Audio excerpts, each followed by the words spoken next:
That evening, that Friday evening, LaFontaine's in Raleigh buzzed with its usual familiar hum. Glasses clinked, the waiter's footsteps were hushed, and the jazz melodies from the piano in the corner created an elegant ambience. I, Deborah, 25, a waitress with a quiet demeanor but a distinct spark in my eyes, navigated the tables with practiced ease. I balanced plates and smiles, for most customers just another face in a uniform. But inside, I held dreams far grander than the upscale dining room around me. My passion wasn't serving tables. It was music. Ever since childhood, the piano had been my sanctuary, a place where I could express every joy, every sadness, every unspoken thought. But dreams didn't pay bills. Working long shifts at LaFontaine's was a necessary step, a means to an end, to one day attending a music academy. Not many knew of my talent, aside from my co-workers who sometimes caught me secretly tinkering with the old piano in the back room during breaks. That night, as the dinner rush began to slow, the door opened and Leonard Grayson walked in. He was instantly recognizable, a wealthy businessman. He entered as if he owned the place. A few equally well-dressed friends accompanied him. Leonard was known for his sharp tongue and love of flaunting, and he exuded an air of superiority. Even the most seasoned staff straightened up at his presence. My colleagues exchanged knowing glances. Leonard wasn't an easy guest. He was the type who enjoyed pushing people's buttons. For me, he was just another table to manage on a long night shift. But this evening was not going to be an ordinary one. As Leonard surveyed the room, his eyes landed on me. There was something about me that seemed to catch his attention. He paused for a moment, then smirked. I felt the weight of his gaze, but continued filling water glasses and collecting plates, unfazed. But Leonard wasn't done. He had already decided that I would be his entertainment for the evening. I'd grown up in a small town in South Carolina, where big dreams were as distant as the stars. My mother, a single parent and a tireless caregiver, worked double shifts as a nurse to make sure that my siblings and I were fed. Despite our humble circumstances, music was always present in our home. My mom's old records and a donated, out-of-tune piano were the seeds of my love for melody. That piano became my escape. While other kids played outside, I spent hours teaching myself how to play. I imitated songs on the radio, then moved on to classical pieces I found in secondhand music books. My talent didn't go completely unnoticed. I played at church, at school recitals, and community events. But the recognition didn't erase the financial hurdles that loomed over my dreams. By the time I turned 18, the realities had set in. A professional music career would have to wait. Scholarships didn't materialize, and family responsibilities took precedence. I shelved my concert dreams and sought out practical ways to make a living. Still, I could never completely abandon the piano. It was more than a dream. It was my identity. When I moved to Raleigh a few years ago, I sought a job at LaFontaine's, not just for the paycheck, but for the grand piano that sat in the corner of the restaurant. While I rarely had time to play it, just knowing it was there provided me a sense of solace. The music hadn't abandoned me. It was just waiting. As Leonard and his companions settled at their table, I approached, maneuvering my tray with practiced ease. Leonard ordered one of the most expensive whiskeys, making a loud joke that was sure to reach surrounding tables. I smiled politely as I took their orders, my voice calm despite the strange energy he exuded. "Deborah, huh?" Leonard said, pointing to my name tag. "Sounds like the name of someone with a lot of hidden talents." His comment took me by surprise, but I nodded politely and turned to put their order in. I didn't notice the knowing smirk he shared with his friends and how his eyes followed my every move. Leonard wasn't just observing. He was plotting, and soon I'd be in the middle of a spectacle that I didn't ask for. The night unfolded as others did, filled with the murmur of laughter and the clinking of cutlery. I maintained my pace as I moved among tables, doing my best to avoid Leonard's gaze. I'd encountered difficult customers before, but there was something different about him. He wasn't just rude, he was calculated. His presence hung over me like a shadow, putting me ill at ease. As the appetizers were served, Leonard had already begun his own performance, and not the kind I was expecting, at his table. He told loud stories of his successes and made snide remarks about people without ambition. His friends laughed dutifully, and other customers looked at him with discomfort. I tried to focus on my duties, but when I returned to his table with a bottle of wine, Leonard caught me off guard. "Tell me, Deborah," he said, his voice cutting through the noise, "what do you do when you're not carrying plates? A young woman like you must have dreams." His words made me pause. For a moment I hesitated, then offered a guarded response. "I play the piano sometimes," I said, hoping to brush it off. Leonard's eyes lit up, a sly smile spreading across his lips. "A pianist, huh? How fascinating. Why don't you give us a little show?" I froze. The silence in the room and the weight of his words hung in the air. "Oh, I couldn't," I said quickly, forcing a laugh. "I'm just working tonight." But Leonard wasn't going to let it go. "Nonsense," he said, his voice booming. "There's a piano in the corner. Show us what you can do." A future star wouldn't be afraid of a small audience, would they? His friends chuckled, enjoying the show. Other patrons began watching the commotion with curiosity. My chest tightened. I felt the weight of their gazes, the unspoken judgment. I wanted to refuse and walk away, but Leonard's challenge hung in the air, forcing me to either rise or crumble. "I really shouldn't," I stammered, looking around for support, but even my co-workers seemed hesitant to intervene. Leonard leaned back, sipping his whiskey and grinning. "Ah, I see," he said mockingly. "All talk, no talent. How disappointing." His words stung like a slap. My hands clenched at my side. I wasn't someone who went looking for conflict, but the way he dismissed me, as if I were some sort of joke, some nothing, cut deeper than I expected. My mother's voice echoed in my ears. "Never let anyone make you feel small, Deborah. You are so much bigger than that." A moment of silence hung between us. My gaze flickered to the piano, then to Leonard. His smug expression seemed to dare me to take the bait. And when I shouldn't have, I did. "Fine," I said, my voice quiet but steady. "I'll play." The room tensed with anticipation. Each step I took toward the piano carried the weight of both fear and defiance. The dining room felt as though it was holding its breath. As I approached the polished grand piano, the soft glow of the chandelier above cast a spotlight on me, isolating me from the crowd. My fingers trembled as I settled on the bench. The polished keys gleamed like a challenge waiting to be met. Behind me, Leonard was reclining in his chair, a smug look on his face, as if he were the winner of the game he was playing. I closed my eyes for a moment, grounding my breath. My heart was beating so fast, it was hard to think. This was nothing like church recitals or friendly community gatherings. This was different. This was hostile. But there was no turning back now. I placed my hands on the keys, feeling their cold surfaces beneath my fingertips. The first notes were soft, hesitant, almost fragile. Some patrons shifted in their seats, and someone coughed in the back. I ignored them. I focused on the music. I chose a piece my heart knew by heart, a soulful rendition of Debussy's Clair de Lune. The melody poured into the room, like a gentle but unyielding thread of air. As my confidence grew, so did the music. My hands moved with a grace that belied the turmoil inside. The notes flowed out like a confession. Each chord seemed to carry a part of my story. My mother's sacrifices, the nights practicing in a darkened room, the weight of dreams deferred but never abandoned. The diners fell silent. Their previous chatter was replaced with a collective hush. Even Leonard, who had been whispering to his friends, had fallen silent.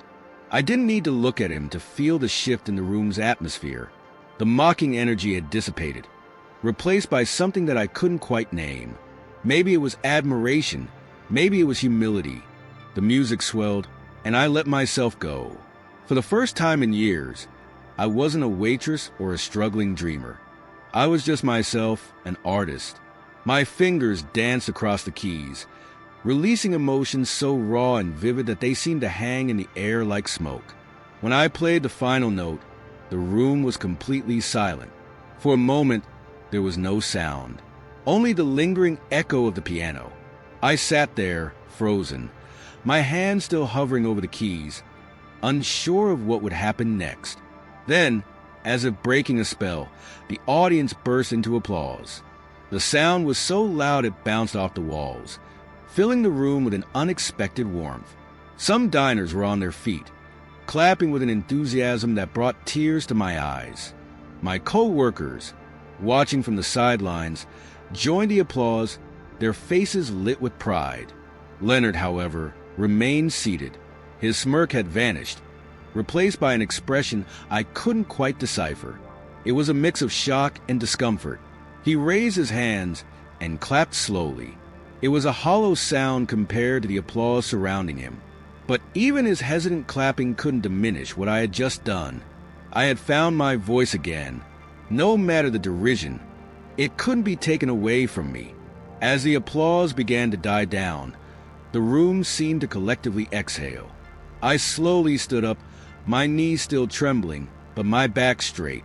I looked around, and for the first time that evening, I really saw the people who were watching me, not as mere onlookers, but as witnesses. There was something new in their expressions, admiration, respect, and even a hint of awe. I didn't look at Leonard immediately. Instead, I gave a polite nod to the people who were applauding the loudest. A small smile formed on my lips. What I felt wasn't pride, but relief. Relief that I hadn't let fear silence me. Then, drawn as if by a magnet, my gaze met Leonard's. He was still sitting down, his hands clasped on the table. The confident smirk he had worn so carelessly before was gone. Instead, his face wore a mask of forced neutrality. It was as if he was deciding whether he should acknowledge his misstep or double down on his arrogance. "Well," Leonard said finally, his voice louder than it had been all evening. "That was unexpected." He offered a weak laugh, but it lacked his usual flourish. I guess talent really does come from the most unexpected places.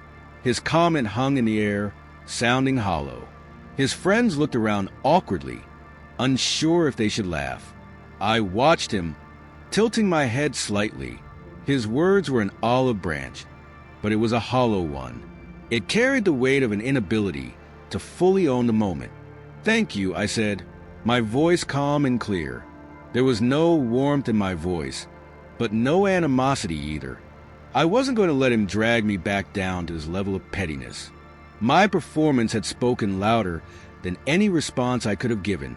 Leonard cleared his throat, visibly uncomfortable with the weight of the collective gaze of the room on him.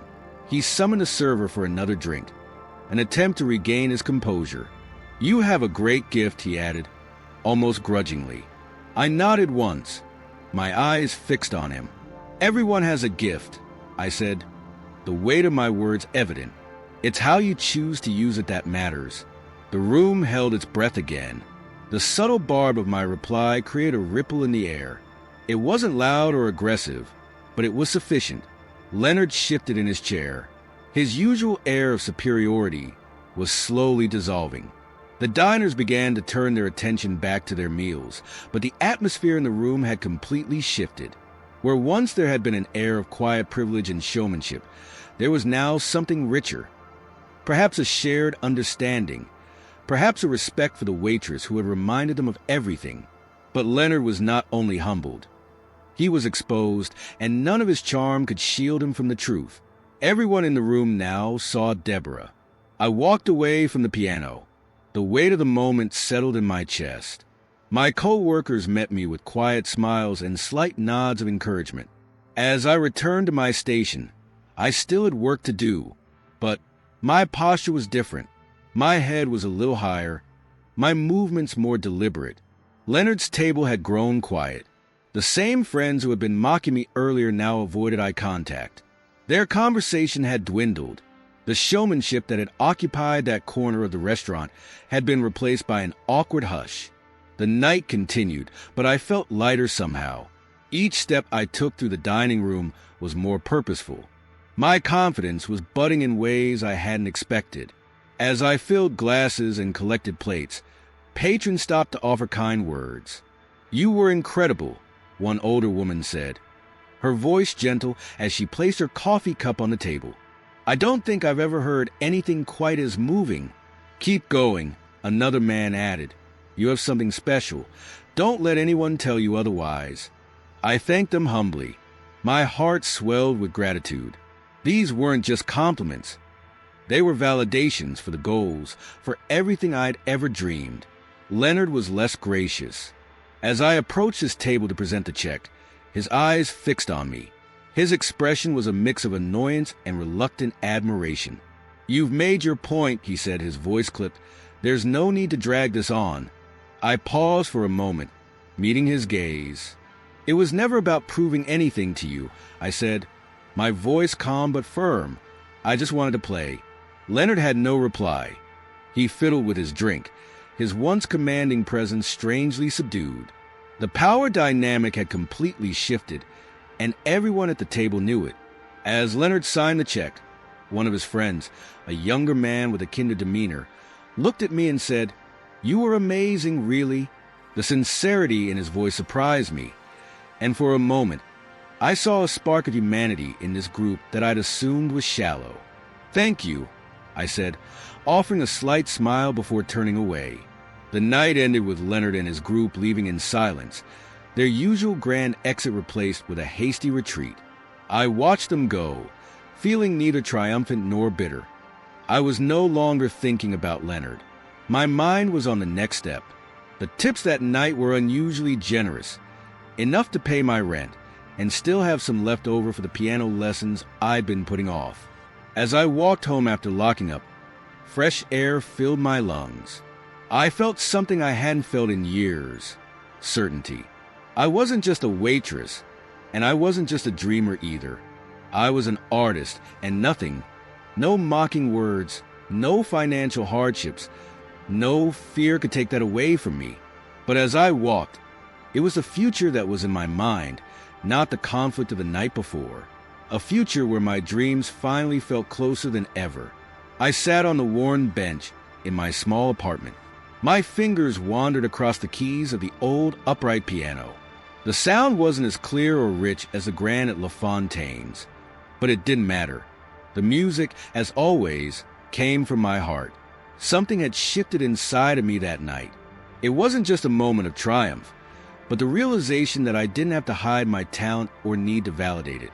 It was mine, and that was enough. In the days that followed, the incident at the restaurant became a local story.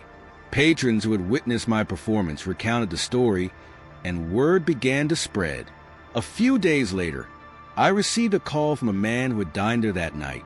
He was a music producer from Nashville. He was offering me not fame or fortune, but a chance to record a demo. It was a step towards something I had dared to dream of. I accepted, not because I believed my life would change overnight, but it was like a door was opening, a door I wanted to walk through without fear. For so many years, fear and doubt had whispered lies in my mind. It had told me that I wasn't good enough, that my dreams were too big. But now I had seen the truth. Resilience and authenticity, they were my greatest strengths.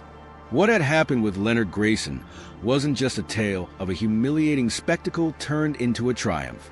It was also a reminder of the power of being true to yourself. Leonard, for all his wealth and showmanship, had nothing that could diminish me. He represented every voice of self-doubt I had ever faced, and I had silenced him simply with the purity of my art. My message to anyone who watched my story was clear: never let someone else define you. The world is filled with Leonard Graysons, people who try to make themselves feel powerful by projecting their insecurities onto others. But the true power comes from knowing who you are and letting your passion speak louder than their ridicule. I closed the piano lid, resting my hands on the faded wood. I smiled. My journey wasn't over yet, but for the first time, it felt like it had truly begun. What about you? What dream have you put on hold due to fear or doubt? Don't wait for someone like me to push you into trying. Take your step now. If Deborah's story inspired you, subscribe for more stories of resilience and triumph. Maybe your story will be next.